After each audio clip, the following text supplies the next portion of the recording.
Hello students, তোমাদের জন্য নিয়ে এসেছি প্রথম ইউনিট টেস্ট অর্থাৎ প্রথম পার্বিক মূল্যায়ন 2026-এর জন্য আমাদের পরিবেশের ওপর নমুনা প্রশ্নপত্র। এবং এই প্রশ্নটা করলে তোমাদের যে সামনে পরীক্ষা দেবে সেই পরীক্ষা থেকে তোমরা কিছু কমন পেতে পারো এবং পরীক্ষাটা তোমরা ভালো দিতে পারবে এবং তোমাদের অভ্যাস হবে।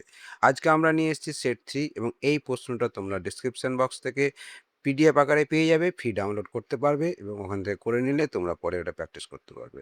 চলো আগাই আমরা। দেখো এই প্রশ্নটা আছে 20 নম্বরের প্রশ্ন পরীক্ষা হবে তোমাদের। এখানে দিয়ে দেখো প্রশ্নটা আছে, আমি প্রশ্নগুলো আস্তে আস্তে বড় করে দেখাই। দেখো 1 নম্বর প্রশ্নে দিয়েছি যে সঠিক বাক্যের পাশে টিক চিহ্ন এবং ভুল বাক্যের পাশে ক্রস চিহ্ন দাও। প্রশ্ন আছে এখানে কটা? এখানে প্রশ্ন আছে 6টা, হাফ নাম্বার করে। 1.1 দিয়েছি। দেখো আকর্ষ হলো পরিবর্তিত পাতা, এটা ঠিক না ভুল তোমাকে বলতে হবে। ঠিক হলে টিক দিতে হবে, ভুল হলে ক্রস দিতে হবে। তাহলে আকর্ষ হলো পরিবর্তিত পাতা, তাহলে কি পাতা? পরিবর্তিত পাতা, তাহলে এটা হচ্ছে ঠিক, এটা ঠিক। কেন? দেখো তোমাদের কিছু যুক্তি দিয়েছি যে কিছু কিছু গাছের পাতা সরু সুতোর মধ্যে আকর্ষক পরিণত হয়, যা গাছকে ওপরে উঠতে সাহায্য করে। এগুলো কিন্তু পাতা পরিবর্তিত রূপ। পরেরটা দেখো, ক্লোরোফিলের জন্য আমাদের দেহের রং কালো হয়। ক্লোরোফিলের জন্য আমাদের দেহের রঙের কালো হয়, এটা ঠিক না ভুল? দেখো এটা হচ্ছে ভুল। কেন? ক্লোরোফিল থাকে গাছে পাতায়। তাহলে সঠিক উত্তরটা কি হবে? এখানে দেখো যে মানুষের দেহের রঙের জন্য দায়ী হয় মেলানিন। ক্লোরোফিল থাকে উদ্ভিদ বা সবুজ, সেজন্য এটা ভুল। 1.3 শকুন মৃত প্রাণীর মাংস খায়। শকুন মৃত প্রাণীর মাংস খায়, ঠিক। কেন? না শকুন একটি মৃতভোজী পাখি, তাই শকুন কি করে? মৃত প্রাণীর মাংস খায়। পরের প্রশ্ন যাই, দেখি 1.4 গরু ছাগল নখ খুব ধারালো হয়, এটা কি ভুল? নখ ধারালো কাদের হয়? দেখো গরু ছাগলের খুব খুর থাকে যা ভোতা হয়, আর ধারালো নখ থাকে মাংসাশী প্রাণীদের অর্থাৎ শিকারী প্রাণীদের থাকে নখ, হ্যাঁ, আর ধারালো থাকে।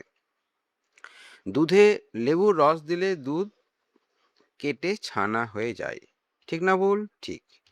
কারণ লেবুটা কি? লেবুটা হচ্ছে অ্যাসিড। লেবুর অ্যাসিড দুধে মেশালে রাসায়নিক পরিবর্তনের ফলে ছানা তৈরি হয়। পরের প্রশ্ন দেখো যে কুকুর সর্বপ্রথম মানুষের পোষ মানে, ঠিক না ভুল? ঠিক। আদিম মানুষ সব থেকে আগে কুকুরকেই পোষ মানিয়েছিল, সেজন্য কুকুর সর্বপ্রথম মানুষের পোষ মানে।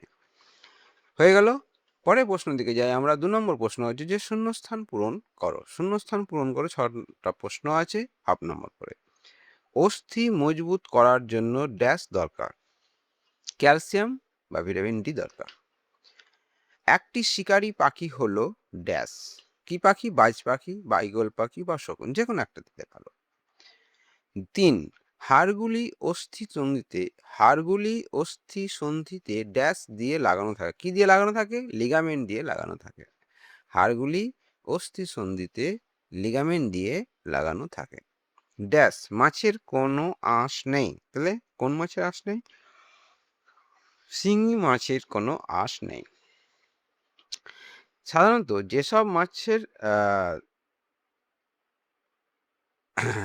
শিরদাঁড়া আছে কিন্তু সূক্ষ্ম কাঁটা নেই, সরি, আমি এই প্রশ্নটা তোমাদেরকে ভুল বলেছি যে কোন মাছের কাঁটা নেই, আঁশ নয়, কাঁটা নেই। এটা হচ্ছে শিঙি মাছের কাঁটা নেই। সাধারণত শিরদাঁড়া আছে কিন্তু সূক্ষ্ম কাঁটা নেই, তাদের বোঝানো হয়েছে। তবে হাঙর বা চিংড়ি উদাহরণ হতে পারে। তাহলে ড্যাশ মাছের কাঁটা নেই, শিঙি মাছের এটা। হ্যাঁ। 2 পদ্ধতিতে জল শোধন করা হয়। একটি পদ্ধতি হলো প্রাকৃতিক পদ্ধতি, অপর পদ্ধতি হলো কি পদ্ধতি? না, রাসায়নিক বা কৃত্রিম পদ্ধতি। 2.6 নম্বর প্রশ্ন দেখো যে শরীরে পুষ্টি পদার্থ ও অক্সিজেন পৌঁছে দেয় কে? না, রক্ত। রক্তের মাধ্যমে শরীরের প্রত্যেকটা জায়গাতে আমাদের পুষ্টি এবং অক্সিজেন পৌঁছে দেয়। পরের প্রশ্ন যাই যে সঠিক উত্তরটি টিক চিহ্ন দাও। 6টা প্রশ্ন আছে, হাফ নম্বর করে। বেশ, প্রশ্নগুলো তাহলে। আমাদের শরীরের বর্ম হলো নার্ভ, ত্বক, মাংসপেশি, হাত। সঠিক উত্তর দেখো ত্বক। রোদ লাগলে আমাদের ত্বকে তৈরি হয় কি? না, ভিটামিন ডি। কাদার ভাগ বেশি থাকে কোন মাটিতে? না তো এঁটেল মাটিতে। চা চাষের জন্য বিখ্যাত হলো দার্জিলিং, মালদা, কলকাতা, বর্ধমান। কোথায়? দার্জিলিং। চাষের কাজে ব্যবহৃত করা হয় কুকুর, বিড়াল, বাইসন, গরু। সঠিক উত্তর কি হবে? গরু। থাবার নিচে নখ লুকিয়ে রাখে। থাবার নিচে নখ লুকিয়ে রাখে বিড়াল, হাঁস, গরু, বাজ পাখি। কে? বিড়াল। তাহলে পরের প্রশ্ন যাই, এটাতে হলো পরের প্রশ্ন আছে 4 নম্বর দিয়েছি যে বাম দিকের সঙ্গে ডান দিকের স্তম্ভ মিলিয়ে লেখো।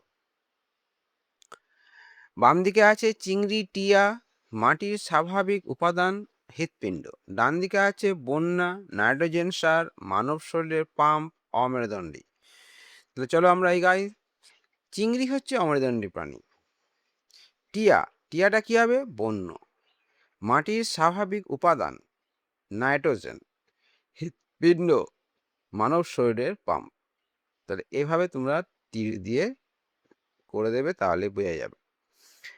পরের প্রশ্ন দেখি যে নিচের প্রশ্নগুলির উত্তর দাও, যে কোনো 7টি। 1 নম্বর প্রশ্ন দেখো, 1 নম্বর প্রশ্ন হচ্ছে যে হাড়গুলি অস্থিসন্ধিতে কি দিয়ে লাগানো থাকে? উত্তর হচ্ছে যে হাড়গুলি অস্থিসন্ধিতে লিগামেন্ট দিয়ে লাগানো থাকে। জলাশয়ে মেশে দুটি বাহ্যের নাম করো। তাহলে জলাশয়ে মেশে নোংরা পয়ঃবর্জ্য আর কারখানা রাসায়নিক বর্জ্য। ঝোড়া কি? ঝোড়া হচ্ছে পাহাড়ি অঞ্চলে পাহাড়ের ঢালে বেয়ে নেমে আসা সরু জলের ধারাকে ঝোড়া বলা হয়। পরের প্রশ্ন দেখো, মেরুদণ্ডী প্রাণী কাকে বলে? উদাহরণ দাও। না তো হচ্ছে যেসব প্রাণীর দেহের মাঝ বরাবর শিরদাঁড়া বা মেরুদণ্ড থাকে তাদের মেরুদণ্ডী প্রাণী বলে। মানুষ, ব্যাঙ, মাছ ইত্যাদি। ডিওটি ডট এর পুরো কথাটি লেখো, বিসিজির পুরো কথাটি লেখো। দেখো, ডিওটি হচ্ছে পুরো কথাটি directly observe treatment short course.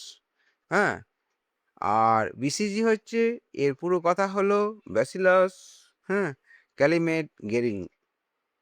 তাহলে বিসিজি আর ডট।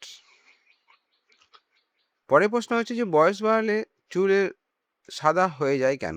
বয়স বাড়লে চুল সাদা হয়ে যায় কেন? উত্তরটা দেখো, যে বয়স বাড়লে আমাদের চুলে মেলানিন নামক রঞ্জক পদার্থের উপাদান কমে যায়, তাই চুল সাদা হয়ে যায়। জীব বৈচিত্র্য কি?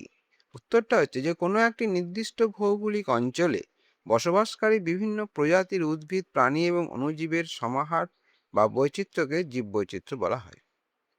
জীবের পেশি কি কি কাজ করে? 8 নম্বর প্রশ্ন হচ্ছে যে জীবের পেশি কি কি কাজ করে? তা জীবের পেশি কি কাজ করে? দেখো, খাবার নড়াচড়া করে, গিলতে সাহায্য করে, স্বাদ অনুভব করা আর কথা বলতে সাহায্য করা। এই 4টে কাজ করে। পরের প্রশ্ন যাই আমরা। 6 নম্বর প্রশ্ন দিয়েছে যে 5 থেকে 6টি বাক্যে উত্তর লিখো যে পুকুরের জল পরিষ্কার রাখতে কি কি নিষেধাজ্ঞা জারি করা উচিত। 1 হচ্ছে যে পুকুরে কোনো রকম আবর্জনা বা প্লাস্টিক ফেলা নিষিদ্ধ করা উচিত। 2 হচ্ছে যে পুকুরে কাপড় কাচা ও বাসন ধোয়া বন্ধ রাখা উচিত। 3 হচ্ছে গবাদি পশুদের পুকুরে নামানো নিষেধ করা উচিত। 4 হচ্ছে পুকুরে মলমূত্র বা পয়ঃবর্জ্য ফেলা সম্পূর্ণরূপে বন্ধ করতে হবে। 6 হচ্ছে এছাড়া পুকুরে রাসায়নিক পদার্থ বা কীটনাশক মেশানো নিষিদ্ধ করা উচিত। তাহলে আমার 6 নম্বর প্রশ্ন হয়ে গেল এবং 20 নম্বর প্রশ্ন আশা করি হয়ে গেল। Thanks for watching. দেখার জন্য তোমাদের ধন্যবাদ। তোমরা এটা পড়বে আর চ্যানেলটাকে তোমরা কি করবে? সাবস্ক্রাইব করবে, একটা লাইক দেবে আর বেল ঘন্টাটা বাজিয়ে দেবে, যাতে পরের ভিডিওটা তোমরা আগে দেখতে পাও। ঠিক আছে? আজ এই পর্যন্তই। বাই।